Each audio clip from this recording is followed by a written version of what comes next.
눈밑 시술만 거의 만건에 가까이 한 것 같은데, 대부분은 눈밑 시술 환자들은 거의 만족도가 90%가 일단 넘습니다. 잘 되신 분들은 후에 다시 내원을 잘 안 하십니다. 이 환자도 마찬가지로 하고 나서 한 5년, 6년이 지났는데도 그게 잘 유지됐기 때문에 저희 병원에 오시질 않으셨던 겁니다. 이분은 뭐 거의 5년 동안 잘 유지가 되고 있어서 참 저도 신기했었고 진짜 드라마틱한 결과라고 저는 생각을 합니다. 눈밑이 처지면은 사람 인상에 어떤 변화가 있는지. 크게 세 가지로 볼 수 있어요. 눈이 처져 있으면은 나이 들어 보이고, 경우에 따라서는 좀 더 사납게 보일 수도 있고요. 눈밑이 너무 꺼져 있으면은 되게 피곤해 보이고 안 돼 보인다 그래야 되나요? 뭐 이런 느낌이 좀 날 수도 있고, 다크서클이 심하면은 되게 좀 건강이 안 좋아 보이고 그런 느낌들이 있죠. 꼭 수술로만 해결이 되는 건가요? 수술에 좋은 적응증이 있고 수술이 아닌 다른 방법으로 할 수도 있어요. 근데 수술할 때는 지방이 늘어진 거를 적절하게 지방을 빼고 늘어진 피부를 적절하게 잘라서 붙여야 되는데, 출자가 아무리 이거를 정교하게 한다 그래도 시간이 지나면 다시 또 처져 내리는 현상이 발생을 하거든요. 다시 처지는 거를 예방하기 위해서 지방을 많이 제거하면 오히려 시간이 지나면서 지방이 더 꺼지는 현상이 발생을 합니다. 이제 왜 그런 현상이 발생을 하냐면은 안아 뼈 안에 안구가 들어있고 그 안구 밑에 지방이 들어있습니다. 그 앞에는 이제 septum이라는 경막이 막아서 그 지방이 내려오는 걸 막아주고 있는데, 젊었을 때는 나이가 먹으면 경막에 힘이 빠지면서 지방이 자꾸 중력에 의해서 밑으로 처지는 현상이 발생하게 되죠. 그런 거를 여태까지는 해결하는 방법을 수술로만 거의 해결을 했었는데 다시 또 문제가 생기는 결과가 많이 발생을 하기 때문에 저 같은 경우는 필러로 한번 시술을 해봤습니다. 10년 전에. 오히려 필러 시술한 분들이 결과가 3년, 4년 지나고 5년 지나도 오히려 더 잘 유지되고 있는 그런 결과를 내가 접했기 때문에, 예전에는 상안검, 하안검 수술을 다 했었었는데 요새는 이제 하안검 수술은 안 하고 필러와 레이저 정도를 이용해서 시술을 해드리고 있습니다.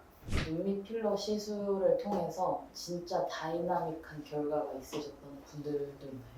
눈밑 시술만 거의 만건에 가까이 한 것 같은데, 대부분은 눈밑 시술 환자들은 거의 만족도가 90%가 일단 넘습니다. 근데 이제 2019년도인가 하안검 필러 시술을 해드린 환자인데 얼마 전에 내원을 하셨어요. 근데 눈 밑에 필러를 보니까 아직도 잘 유지가 되고 계시더라고요. 저도 이제 주로 시술을 하다 보면은 잘 되신 분들은 후에 다시 내원을 잘 안 하십니다. 내원을 안 하시는 분들이 어떻게 경과가 진행됐는지에 대해서 확인하기가 힘든데, 이 환자도 마찬가지로 하고 나서 한 5년, 6년이 지났는데도 그게 잘 유지됐기 때문에 저희 병원에 오시질 않으셨던 겁니다. 이분은 뭐 거의 5년 동안 잘 유지가 되고 있어서 참 저도 신기했었고 진짜 드라마틱한 결과라고 저는 생각을 합니다. 수술이라는 건 부작용이 있을 가능성이 높잖아요.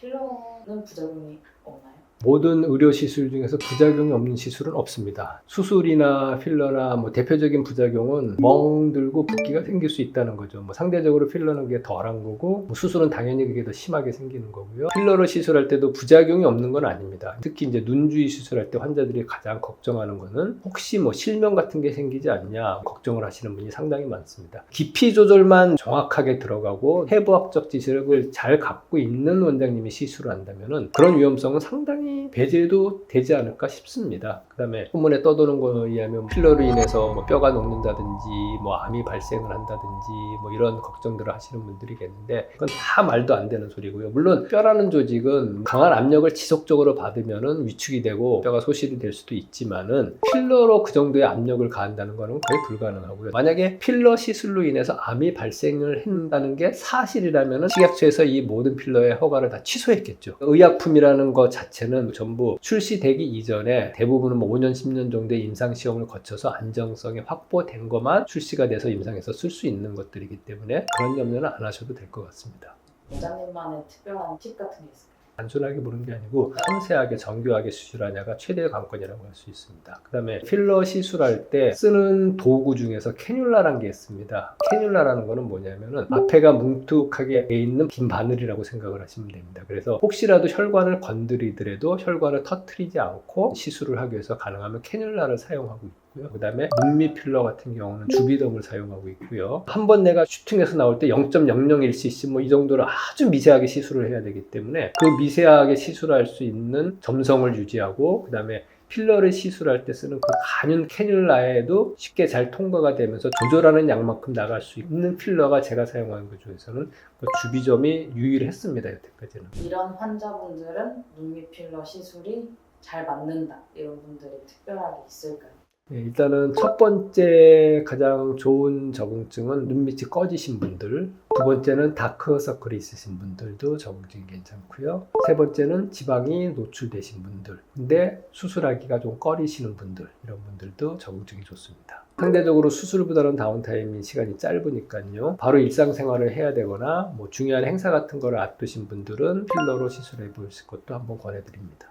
그래서 무조건 수술로만 접근하기보다는 한 번 정도는 필러 시술도 고려해 볼 수 있을 거라고 생각을 합니다. 한 번으로 완전히 잘 교정이 되시는 분들도 있고 경우에 따라서는 두세 달 후에 살짝 리터치가 또 필요한 분들도 계십니다. 네, 오늘도 지켜봐 주신 분들 감사드리고요. 앞으로도 더 좋은 내용으로 찾아뵙겠습니다. 오늘 영상이 도움이 되셨다면 구독, 좋아요 부탁드리겠습니다.